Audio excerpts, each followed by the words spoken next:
Dan Snyder, Joe Gibbs, Dale Lindsey, Greg. Hey, you can Greg call Williams. him Danny. Yeah. We could call him Danny now. boy. How did first of all, let me ask you this: how did Joe Diggs or Joe whatever his name? Gibbs, Yeah, whatever. Joe that guy, Diggs. whatever. Joe Diggs. Yeah, who whatever. cares? Yeah. Yeah, fine. That's whatever. Right. Super Bowl champion, big deal. Yeah. How did he disrespect you? Did he not get you tickets to Daytona, or what happened? How could Joe Gibbs have disrespected you? I'm just saying he's a NASCAR guy. That was 100% like the major catalyst of the disconnect and the divide was my lack of inclusion. Inclusion is a big word for culture these days. I hear you, my man. Yeah, you know what I mean? It gets real out here, so you got to make sure you use the words correctly. I hear you, my man. Inclusion of those, those IndyCar situations. I took offense to it. That's what it was. That was the straw that That's broke. what it That was the straw that broke. Damn it, Joe! Can I just go to one of these races? Camel back. What is? Berto, where is it? Yeah. Where is it, Berto? I want it. I want race. Here we go. Okay, so what real reason Racist. why? Yes. Real reason why? Oh, what? It was. Yep. Racist. Yeah, it was bad. Yeah. Nah, it wasn't racist. It was definitely not a racist deal. You know what it was? We By the way, those were LaVar's keys, not a pair of nunchucks that he pulled out of his front pocket there. I My had to God. pull those out. There's certain things that get Jesus. to my nerves, and I was messing around and I was feeling them, and I didn't want to feel my keys when I told this story, because it's always one of those things. But I would go deep with this. All right, so I had a contract. Jonas. What? You guys are out of control. Hey, that's all It's out on of him. We have a control. serious That's conversation all here. on This is him. the NFL, I'm man. going to go Do deep, not and you're blame going to me make for a that. sound effect. Let's stop farting around here. Brady, grow up. Seriously. Oh, come on. So immature you can be, bro. I mean, are you all right, man? Yeah, Brady, what's wrong with you, man? Get it together. So adults. I'll anyway, be quiet. I'm gonna mute myself. no, it's all right. So anyway, he really did mute himself. So Brady, I come told back. you, man. I told you. I can't stop. I'm going to mute myself. Brady, come back. It's what Jonas does at the beginning of every show. He does. He's the train conductor that Yes. just jerks the wheel right off the What? track Yeah, he every does. time. Yeah, you And I get blamed for it. I do not get this. I'm putting myself on mute. Please tell the story. All right. So my contract had it's interesting. I had I think 3 to 4 years left. It's a little foggy on details, but I had 3 to 4 years left on my contract at the point in time of which there was a salary cap issue that took place with the team. And the estimation was Champ Bailey would restructure and redo his contract and do a long-term contract with the team. And that was going to get them back where they needed to be structurally with the cap. So, which I should have paid attention to what he was doing, but Champ decides not to do it. He didn't want to do it. He wanted out.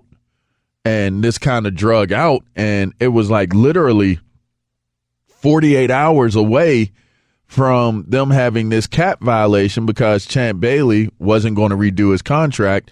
He wanted to leave. So here comes dumbass LaVar. Let me help the team. I got a big enough contract, and you know what? If you guys want to restructure, give me more money on the front end. I'll take some money off of the back end. Give me some more guarantees and some bonuses. Let's do it. I want to sign some players. I want to win games. I want to go to the Super Bowl, all that good stuff. So I do a literal shotgun restructuring of my contract. So while we're talking, I tell Dan, listen, I want to make this happen. It ran so close to the deadline of us getting it done that I had to get jump in a police car from Ashburn, Virginia after I signed my contract to get out to the team hotel for meetings that day. It was literally it was a fire drill, man. Everything was moving so quickly. So we say, handshake, I don't know that we had it in writing, but it was listen, if we rushed to do this contract, and if you've ever looked at an NFL contract, they are thick. like a lot of pages to him. And we basically said, listen, if there's any mistakes, we'll come back and we'll do them. We'll fix them up. And I'm doing this. Me and Dan are like best friends. Like I was a pallbearer to his dad at his funeral, would sit with him in the hospital when he was fighting his illness. Like we were tight. And so what happened is I never forget this. I'm at the airport getting ready to go to the Pro Bowl. And Gene Upshaw, who was still the head of the Players Association, comes up to me because he's flying out of D.C. to go to the Pro Bowl as well. He goes, man, I'm sorry to hear about what happened. And I'm like, what are you talking about? I didn't even know what was going on. Come to find out, when the contract got certified, there was a bonus of $6.5 million, a guaranteed bonus that was missing from the contract. And it was interesting because when he told me, I was shocked, but I was like, it's no big deal. Like, Dan will fix it. And so one thing leads to another. Dan didn't fix it. Then it turns into a he said, I said type of thing, which I didn't even want to get involved with it. My whole thing was, it happened. Like, if you're not going to honor the situation the way that you're going to honor it, I'm going to play my contract out. I'm going to do what I need to do. And it's crazy because when the arbitration took place, look, I'm unloading a whole lot on y'all right now. I said I'm going to go deep. So when the arbitration took place to figure out who was at fault or whatever, they obviously sided towards the league owner, and my agent was reprimanded and suspended. But if you look at the contract, you take out that bonus, it took my earning average down yearly from like 12 something to like 3 or 4 something. It took it down, drug it down dramatically, and it was like kind of like I was embarrassed by it, because it was like, listen, I'm trying to help you guys out, and this is how you repay me. And I'm the face of the franchise. So what happened is that after that season, that was when they hired Joe Gibbs and brought in, all these different free agents. So what was happening for me is they were embarrassed. The team was embarrassed by it getting into the media, which it wasn't me. I didn't want it in the media either. I just wanted to get it handled. And if you weren't going to handle it, then I was going to do what I needed to do at the proper point in time. But I didn't want it to turn into a public spectacle. But it did, because the NFLPA has to represent the situation, because that my contract being drugged down by that bonus missing impacts other players that are going for contracts as well. So they had to address it, and they did address it, and then it became a public deal. So then I basically got hurt the year before. I hurt my knee, and then when I came back from my injury, they basically benched me. And so there was all this speculation. I can't learn the playbook. I'm undisciplined. I don't play within schemes, all these different things. And that was them justifying me being benched, when all the while everybody knew it was my contract situation. So I go into, I was a fixture in the community. I had been there for 4 or 5 years at this point. Can I ask you one question? Yeah, Sorry to interrupt. Absolutely. Were there playing time bonuses that you were trying to attain? That was pretty standard back then, right? Well, there were all kinds of different bonuses. So that's why they benched you, maybe? There was a workout bonus. No, I don't think that was. They didn't bench me because of that. I think they benched me because they wanted to phase me out.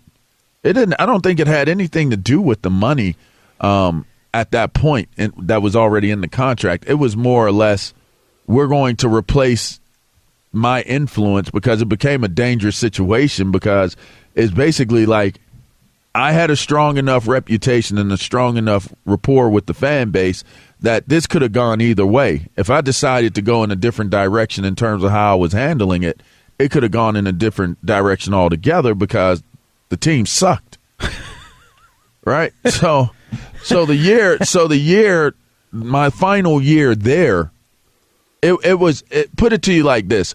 What they were trying to do was have Dale Lindsey antagonize me enough to have a reaction where I would get in trouble, where they could take my contract and void my contract out, whatever. Because I had asked for a trade. I was like, listen, if you guys don't want me here, and after the way everything is gone, let's just seek a trade. It's no problem. I said, my agents could get on the phone. We get a trade done easily. And they're like, oh, okay, yeah, go seek a trade. Then they called me down. Like, this is before game. Then they called me down. They said, well, we don't want to trade you. We're not going to trade you. I was like, all right. So basically, they were just trying to drag it out and really embarrass me because it was playing out in the media, and everything that was being said was based upon my intelligence level. Now, keep in mind you, outside of having the injury the year before this year took place, I went to 3 Pro Bowls and had 3 different defensive coordinators when I went to the Pro Bowl. And Brady, you'll attest to this. First off, you don't get on the field if the coaching staff doesn't trust you because there's too much on the line. Like, they don't want to lose their job. So you're not going to get on the field if you don't know what you're doing. Yep. Then secondly, if you get into the idea of, okay, I was a freelancer, this, that, and the other, I couldn't learn a playbook. First of all, playbooks on defensive side are very simple. It's very simple. Like, there's coverages, there's combo coverages, there's calls. Everybody has their different lingo. Everybody has their different understanding of how defenses are ran, what you're supposed to do. But all in all, a linebacker is going to play man and man. You got to know when you're in combo coverage. You got to know when you're locked up. And in zones, you're playing basically a hook, like a hook, a curl flat, or you run with the seam. Like, that's it. There's nothing else.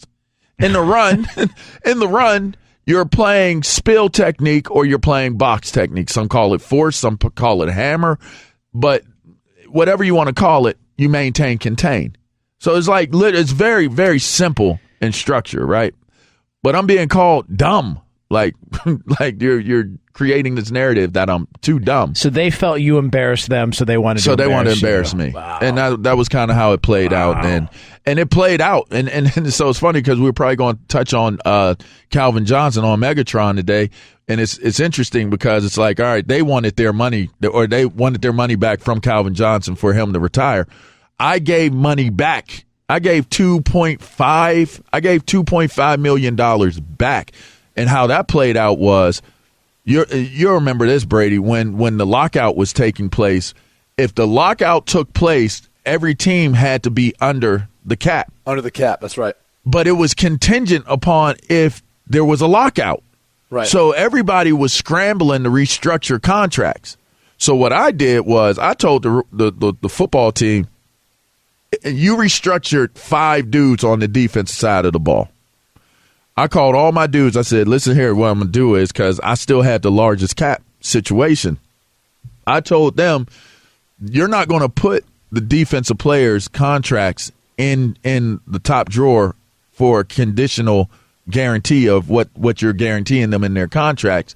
The only way I sign my restructuring that's going to get you under the cap situation if there's a lockout is if you guarantee all the defensive players' contracts. And they wouldn't do it. Wow. They wouldn't do it. So I paid money back. I got my freedom. And then, yes, I chose New York Giants so I could come back and whip their ass as many times as I possibly could. But I blew my Achilles tendon out. So I only got one time against them. But at least it was a one-time win. Wow. Then they said I was too dumb to learn the defenses. But I drew up the entire defensive scheme that Greg Williams was running for our scouting report that week. And we beat the brakes off of them. Yeah, which was funny because they said I didn't know. Oh, how's LaVar giving them a scouting report when he didn't know the defense when he was here? It's like they were still trying to take shots. They're still trying to take shots. You know what that means, Brady? Now my dumb ass does radio. Yeah, you know what I mean? Oh, come on. There's it's an upgrade, I think pal. I know which team he's going to pick tonight. Damn right. Giants plus 3.5 is what that means. Yes, yes. I don't have a problem with the team or the fans. I just have a problem with the owner. Yeah. I don't like him. You mean Danny? Danny. I did not know. I did not know. You need to start referring to him exclusively as Danny. You know, his whole thing was you had to call him Mr. Snyder. I never called him Mr. Snyder, not one time in my life. I told you, man, my uncle was in private equity in D.C., and he used to, because, Danny was, he actually. That's so funny. You say it's so good, too. No, so his media company actually pitched to their private equity firm, and they passed on the deal. And afterwards, obviously, Danny ended up making a ton of money. But you're talking about a bunch of, old heads, older guys who could have been a part of that. They chose not to. It just didn't. I forget exactly what the holdup was, but he went on to be successful. Ended up buying obviously what is now the Washington football team. Yep. But I love the fact that they would always refer to him as Danny. Oh, we used to see Danny Snyder, little Danny Snyder. Yeah, little Danny Snyder. He was the young money coming in DC at that time. Little soft hands. Oh, dude, it's just. But the best part was he goes. So I remember distinctly seeing little Danny Snyder and LaVar Arrington. So maybe he got his nickname, Little Danny. That might have came because you were so massive. Yeah, that is a good point. You used to go to stuff with him. We were always together, man. Yeah, I know. You and Little Danny. Old Danny boy. Big VAR and Little Danny. Yeah. Little Danny soft hands. Sitting next to LaVar doing this show, they call me Poquito at home. Little Poquito. Poquito. Which means small in Spanish. Not sure if you guys know that. How's that racist? By the way, a happy Mexican Independence Day, Roberto. I'll be the first one to say it. How about that? A little class here on the show. Is the Heritage Month this month? No. How's that racist? Never mind.